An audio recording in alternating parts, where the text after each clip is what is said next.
Adieu, salut! On se retrouve aujourd'hui pour le tout premier épisode de Archeo Ferro.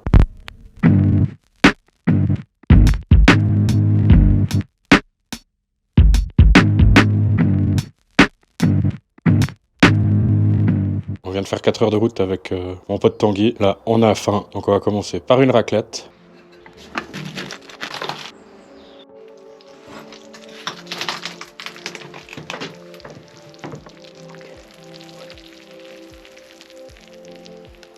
Et on part tout de suite sur une photo.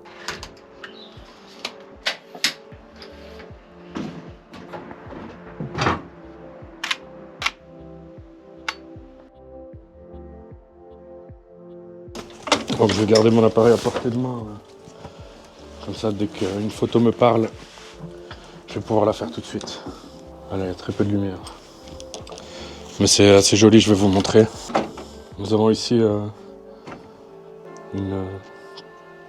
une partie où la totalité, je ne connais pas assez l'électrique des trains, mais ça doit être des résistances. Et là, probablement le poste de pilotage.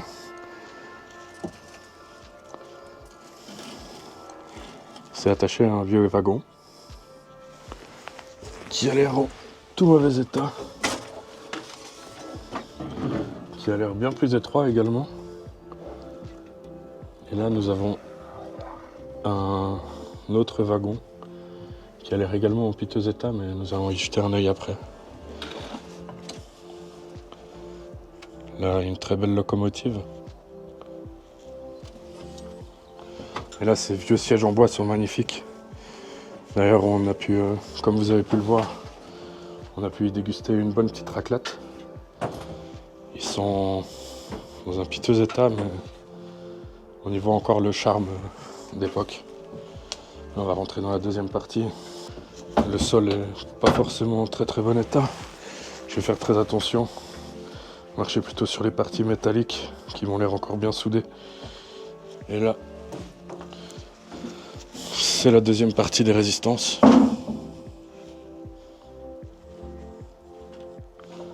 Et l'autre côté, avec, je suppose, la cabine de pilotage. Là, on voit un autre wagon dont le toit il s'est carrément écroulé. Donc je vous rassure, on va pas aller dedans. Et vous verrez, là, je suis dans un petit hangar. Et le toit s'est effondré à certains endroits. On va maintenant aller voir la partie du hangar qui s'est effondrée.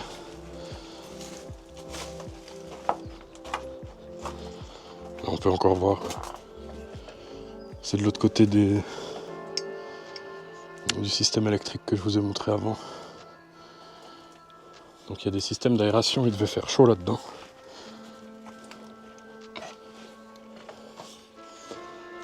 Ah, je vous ai peut-être dit des bêtises avec ces deux choses que je pensais être des volants.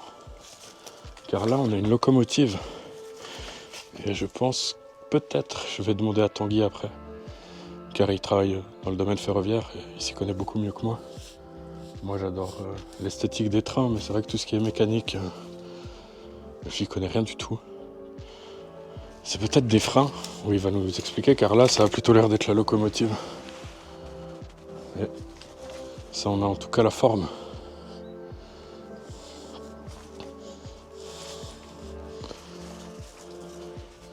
Là, comme vous pouvez voir, le toit du hangar qui s'est effondré.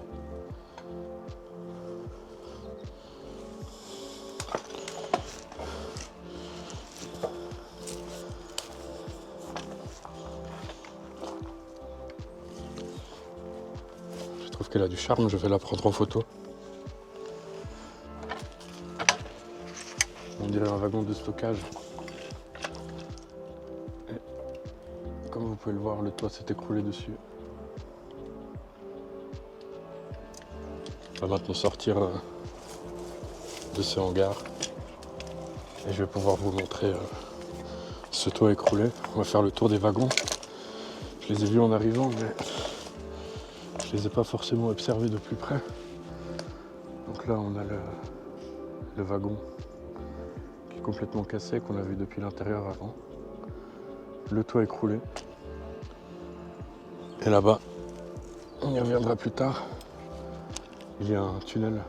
Je pense qu'on l'aperçoit très légèrement, un trou noir au milieu de l'image.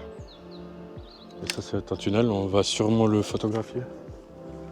Car j'aime bien aussi la photo de tunnel.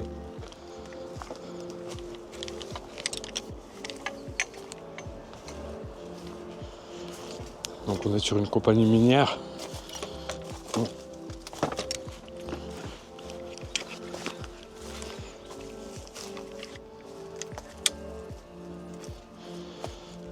On va faire le tour. Ouais. Le bois, on voit qu'il est bien pourri, donc c'est pas étonnant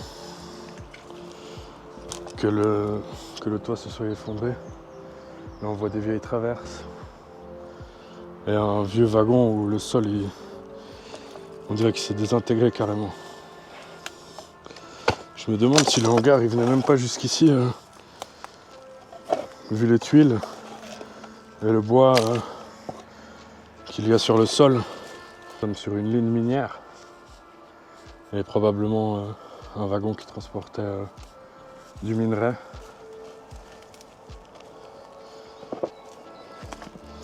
Il me disait avant en off que, bon, bien entendu vous l'avez à contre-jour, que cette locomotive avait les couleurs de la SNCB.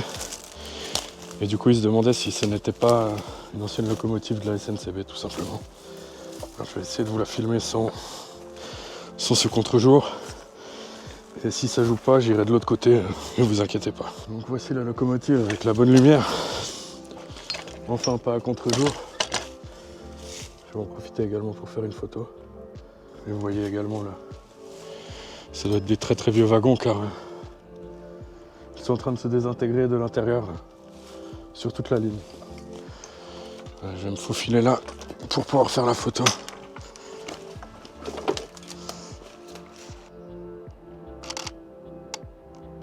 Nous avons également la vitre cassée là que je trouve très esthétique. Et nous allons rentrer maintenant dans cette locomotive. Comme vous pouvez le voir, le sol n'est pas forcément très très solide. Ou en tout cas, s'il est solide, il n'est pas en très bon état. Je vais essayer de rentrer sans faire tomber mon appareil. Là, on doit être au poste de commande. Mais toute la partie électrique a disparu. Et on peut voir d'un autre angle les wagons en train de se désintégrer de l'intérieur. Nous allons explorer l'intérieur de la locomotive. Je vais mettre la lumière. Donc si c'est comme dans l'autre, ça doit être des résistances.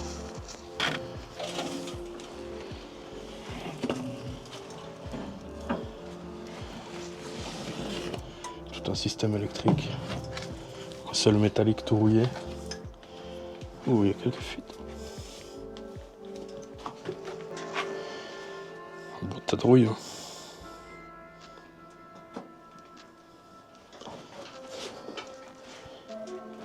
Ouais.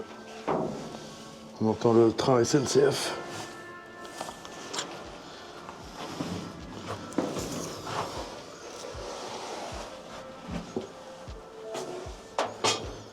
Alors oui. Pas grand chose de très intéressant. Là, tout un système électrique aussi.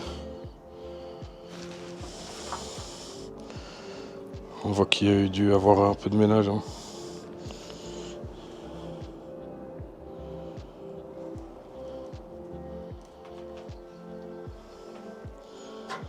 On va essayer de s'avancer dans la suite.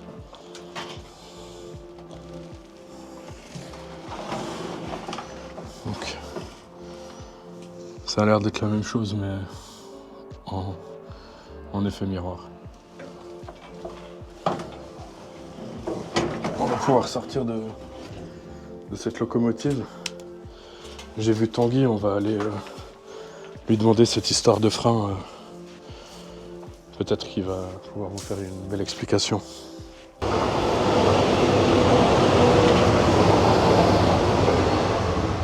Et voilà, nous voilà de retour vers la locomotive est justement ce fameux wagon où je vous ai parlé de poste de pilotage avant. Tanguy est à mes côtés, je vais lui donner le micro et je vais lui demander. Et il va m'expliquer à quoi sert ce volant qui, bien entendu, est à contre-jour. Donc cette partie-là, c'est bien le frein. Ça c'est la poignée de frein, ouais. Et puis à côté, ça doit être le manipulateur de traction qui n'a pas de poignée. Le poignet a été enlevé. Ok. Et du coup, est-ce que ce wagon, il peut circuler tout seul? Ouais, ça c'est une automotrice. Ok. Elle est complètement autonome. Ok, donc je disais pas non plus des bêtises avant quand je disais que c'était un poste de pilotage. Non, concrètement c'est ça, c'est complètement un poste de conduite et il y en a un à chaque bout. Ok, bah merci pour ces explications Tanguy. Merci Tanguy dans les commentaires.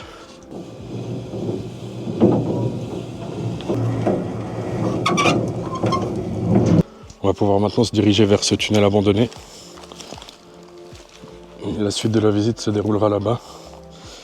Mais on va commencer par le tunnel, comme nous sommes à côté.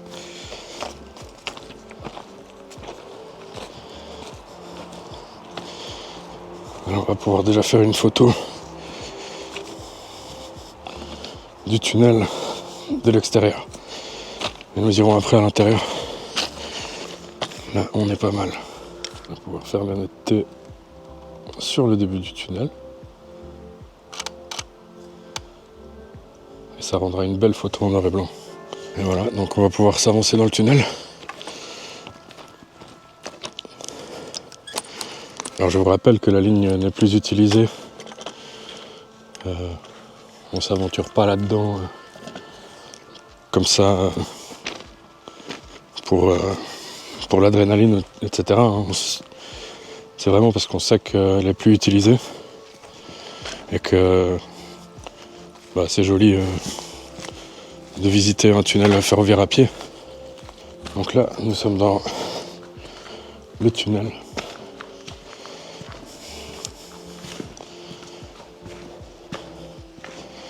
Je ne sais pas combien de mètres de long il fait. On voit qu'il y a des gens qui y passent de temps en temps. Il y a des traces au sol.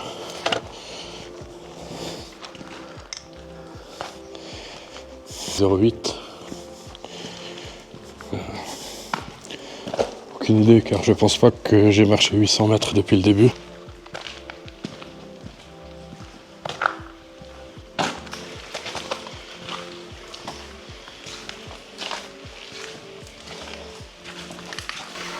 On voit toutes ces gouttes qui ont créé, je crois, c'est du calcaire le long de la paroi. Dedans.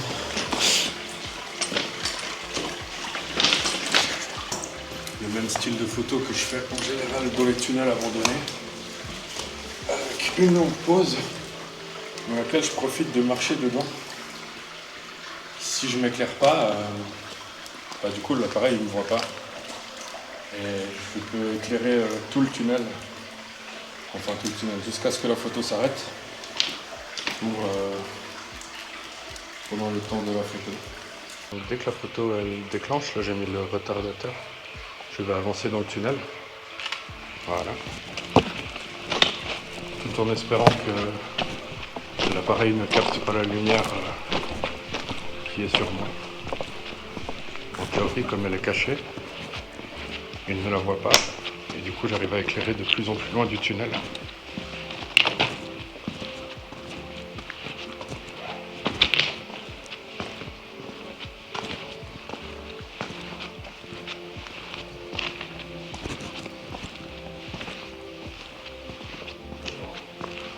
Voilà, la photo est terminée. Alors on va voir en arrivant si ça a fonctionné ou pas. Tanguy qui profite de ma lumière, il a bien raison. Ah ouais. Ah bah pile à temps. On me voit légèrement, donc je vais recommencer. Mais par contre, je vais marcher dans un des côtés. Comme ça, ma trace noire, en fait, elle sera dans un endroit foncé. Vous voyez sur l'appareil, on ne voit pas au bout du tunnel avec ma lumière. Et du coup, dès que ça déclenche et que j'avance avec la lumière,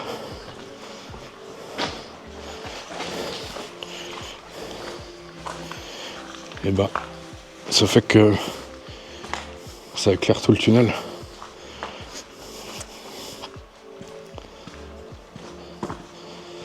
Donc j'avance assez vite pour essayer de combler l'espace noir qu'il y avait dans ma photo également avant.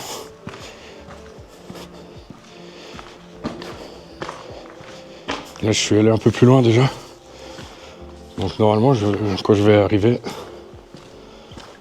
on aura une photo qui aura terminé d'enregistrer. Là j'ai fait une pause de 30 secondes, mais mon appareil met à peu près le même temps à enregistrer la photo qu'il ait eu le temps de pause. Et sinon, dans le tunnel, à part le visiter, j'avais pas spécialement de photos à faire. Après, c'est vrai que quand je fais des photos de tunnel, je peux aller voir sur mon compte Insta, mais je vous avoue, il y a pas mal de photos.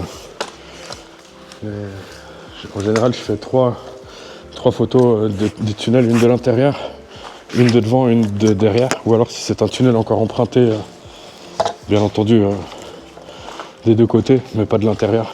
Donc on va avancer encore un petit peu à 0,9. Du coup, est-ce que c'est le début de la ligne? Comme nous ne sommes pas très loin du départ de la ligne, est-ce que c'est pas le 0,9 depuis la gare de base? On voit toute cette humidité. Je trouve ça vraiment magnifique. Tu as vu, c'est passé à 0,9. C'est passé à 0,9. Oui, Tu crois que c'est les mètres depuis la gare? non, parce que les mètres du tunnel, c'est ça, 170. Ou ça, 170? Ah ouais, ok. Du coup, là, il y a 190 mètres, tu dis? Ouais, on a 190 mètres de l'entrée du tunnel. Ok, donc ma théorie, elle tient pas debout. Comme vous voyez, là, on est à 190. Et donc, ça n'a rien à voir, ou peut-être, hein, mais... À part si... Non, celui-là serait à 1. Si on avait fait le kilomètre, ou peut-être pas.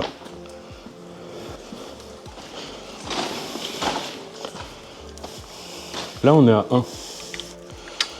Du coup... 323 mètres d'altitude. Oui. Mais du coup, je me dis que on a peut-être marché 200 mètres dans ce tunnel. Plus ou moins. Et du coup, si on passe de 0,8...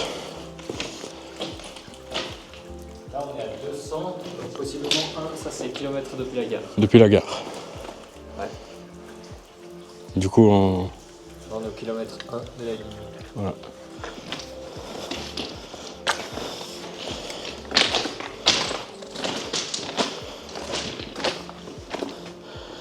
Et bien là-bas, j'ai la rail ici. Ou le rail.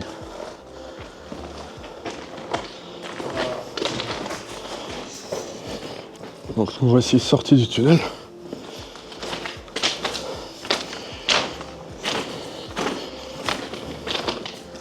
Je vais laisser Tanguy faire sa photo. Et je vais aller faire la mienne.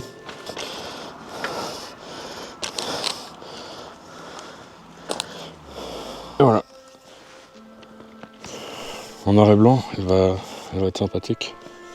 Et je sais pas ce que t'en penses, Tanguy, mais on les revoit de l'autre côté du tunnel. Oui. Et là, on voit reparti pour la suite de la visite. Comme vous avez pu voir lors de l'intro, une petite maison abandonnée. Et là, le panneau gare, je ne saurais vous donner d'explication. Il y a le soleil qui commence à se coucher même. Là, on peut voir également le toit qui s'est écroulé.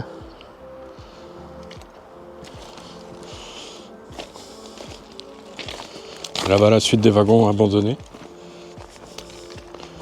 Ou s'ils ne sont pas abandonnés, en tout cas dans un piteux état. Et il me semble que là-bas, au fond, on voit une automotrice qui est une ancienne automotrice d'Union Saint-Sergue, si je dis pas de bêtises. Tanguy vient de me confirmer par un hochement de tête. Donc je pense que c'est bien ça. Là on peut voir que même la partie haut, qui est restée en haut du hangar est assez penchée. Hein. Je sais pas si c'est une histoire de vieillesse, si il y a eu un accident.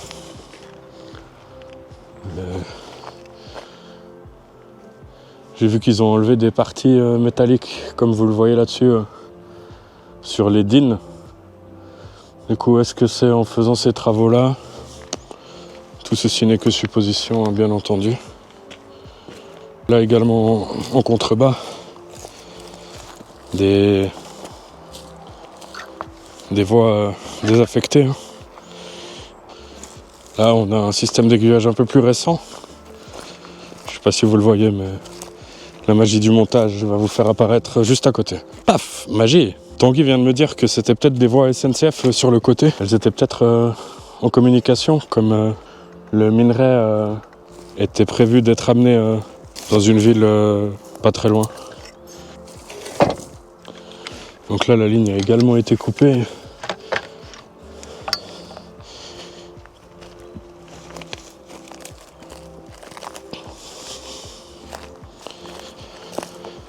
Là, nous pouvons voir des wagons qui transportent, on dirait des vieilles traverses, peut-être de la mine, peut-être de voies qu'ils ont enlevées ici.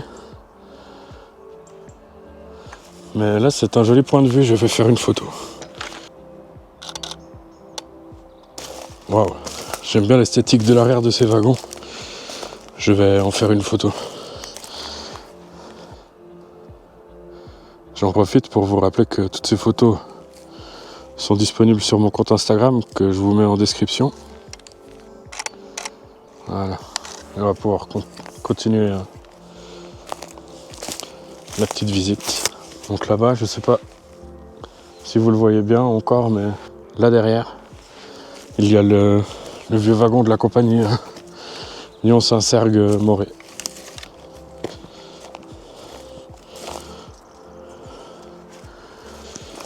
Encore un wagon avec le sol complètement délabré. Et là, des vieux wagons voyageurs, il me semble. Avec un qui est un peu en forme de funiculaire, j'ai l'impression. Waouh, et ça c'est beau cette grue. Magnifique.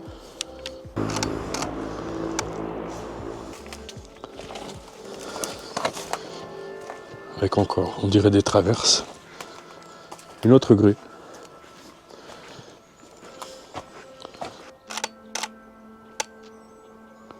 Hop, je vais profiter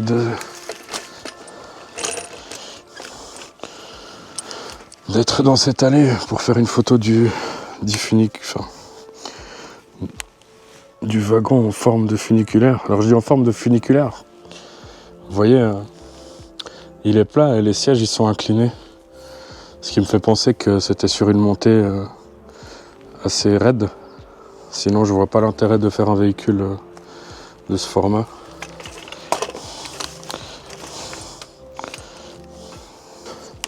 Comme je disais, l'inclinaison des sièges par rapport au bas du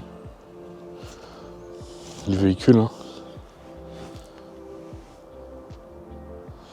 Donc je vais aller faire cette photo et on va continuer. Et là on arrive sur les wagons, je pense, voyageurs. Donc là, l'ancien train d'Union Saint-Sergue, encore une fois.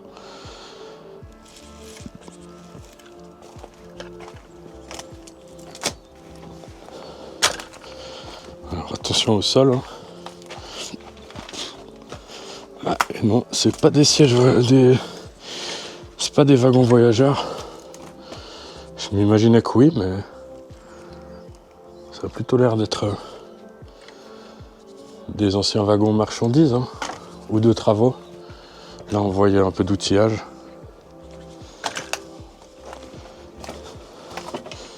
Une vieille porte.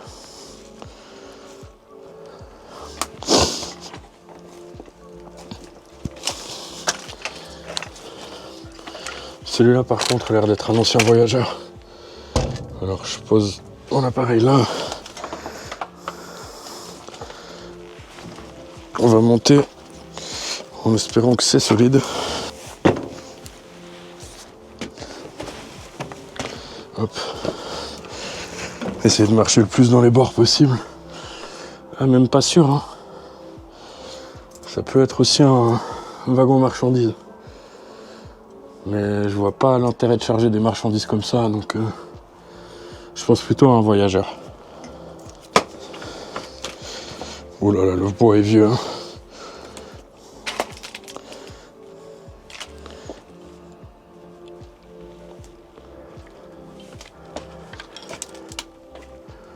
Il y aurait du tissu de siège.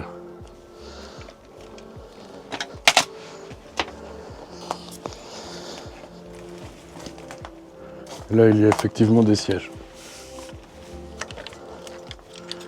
Avec des wagons qui sont pas du tout dans une configuration voyageur qu'on a l'habitude de voir.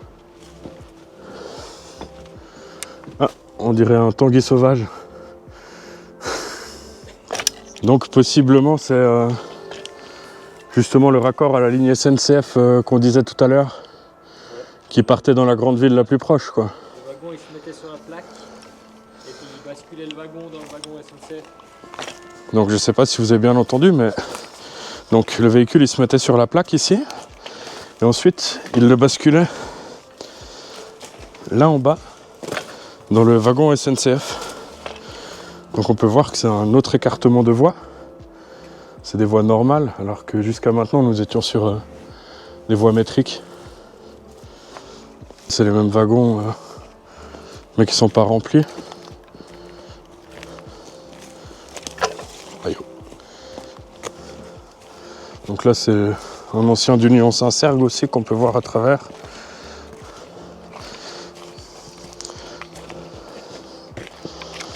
Mais ils ont l'air très mal en point. Donc on va aller photographier ce chasse-neige et ensuite on va aller voir les anciens trains Aigle, Cépet, Diableret.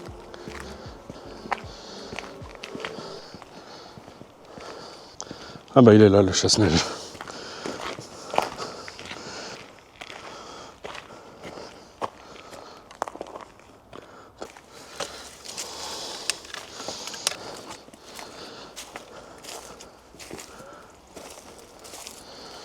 Donc voilà, nous voici vers le premier wagon d'Union Saint-Sergue.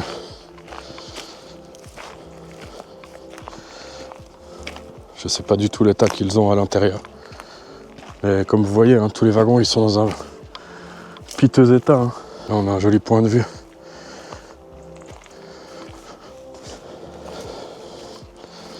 Ah ouais, il est vide à l'intérieur. Hein. Pas très intéressant.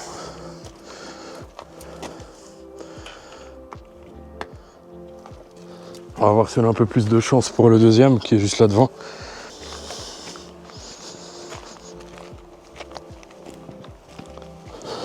On a un peu plus de chance. J'aperçois des sièges en bois dedans. Hop. Je vais marcher bien évidemment sur les structures en métal. Parce que, comme vous avez pu voir sur les images, je suis pas tout léger. Et ce serait embêtant de passer à travers.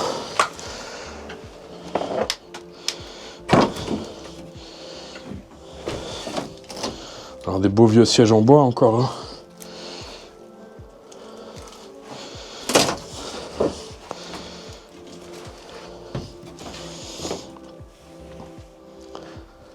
Là, les toilettes. Et là, je suppose la première classe. Comme il y a du tissu sur les sièges et de la mousse, et qu'ils ne sont pas tout à fait que en bois. Après, comme je vous ai déjà dit avant, je ne suis pas expert, ce n'est que des suppositions. Et voici la vue que j'ai depuis ce côté-là.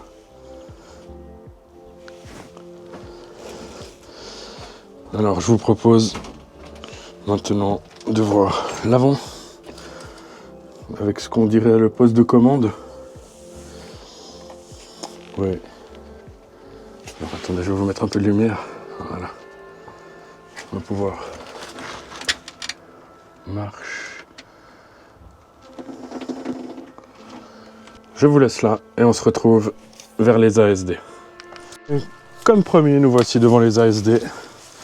Donc, avec celle-là, la numéro 3, qui est bien abîmée par le temps.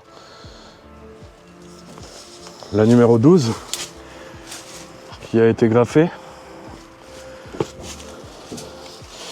On va faire le tour. Alors voilà, le logo. Et on va aller sur l'avant, voir s'il y a une belle photo à faire.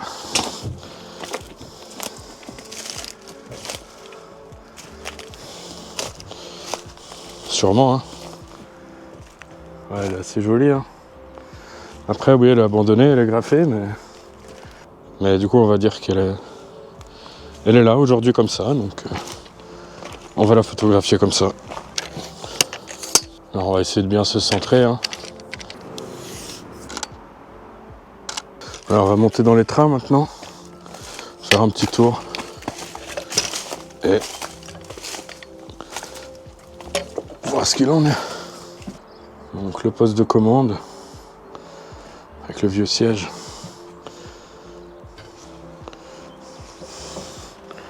Et un gros sol en bois où il n'y a pas vraiment grand chose. Je m'excuse en avance du cadrage, mais je vais faire gaffe de vraiment marcher sur les parties métalliques. Ou en tout cas les gros tasseaux de bois.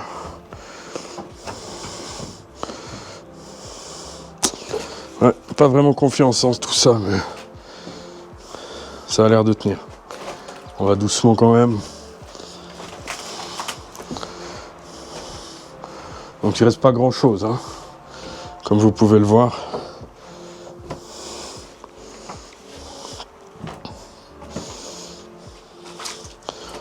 Donc là on vient de traverser la numéro 3 avec le poste de commande de l'autre côté.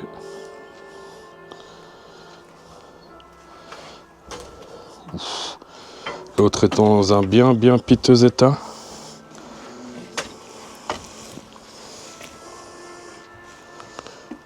Également un poste de commande.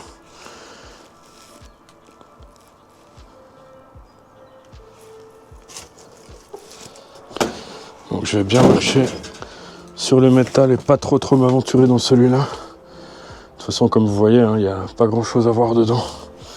On va donc descendre, pas prendre de risques, parce que ce serait con de se faire mal pour quelque chose qui est tout cassé.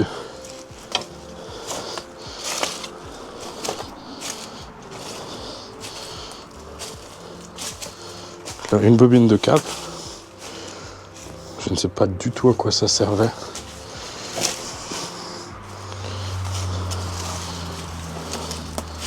On va pouvoir remonter par là plus facilement. Et de nouveau un vieux wagon tout délabré. Avec... On va voir si on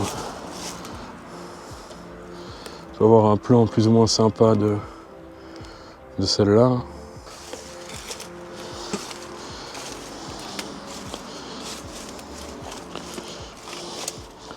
Avec de nouveau une grue comme en contrebas.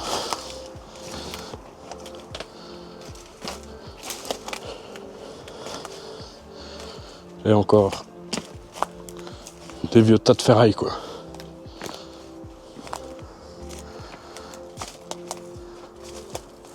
On voit que la luminosité est bien tombée.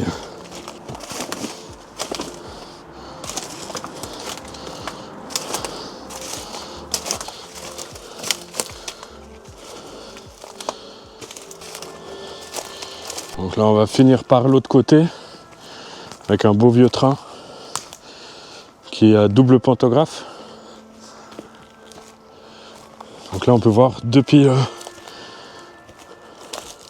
l'extérieur, on voit les résistances. C'est le même qu'en bas, tu penses, Tanguy? Oui, c'est la même. Ouais, alors d'après Tanguy, c'est la même. Effectivement, comme il dit, en moins bon état. Après, effectivement, en bas, il y a les sièges, quoi. Enfin, bref. Mais au moins, ça nous permet de voir ce que ça donne désossé, quoi. L'autre côté de la 12, en un peu meilleur état.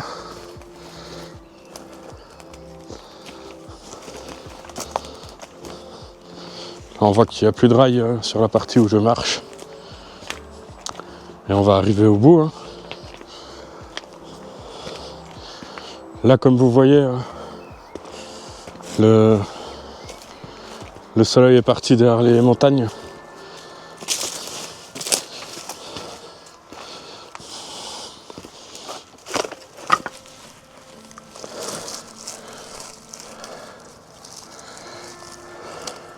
Nous voici arrivés au terme de ce premier Archeo Ferro. En tout cas, merci beaucoup à ceux qui sont arrivés jusqu'ici dans la vidéo. J'ai aucune idée du temps qu'elle a duré. Mais en tout cas, ça m'a bien plu de vous partager ces images. Les photos sont à retrouver sur mon compte Instagram. Merci encore à Tanguy d'être venu avec moi pour les informations qu'il vous a également transmises. Adieu, salut!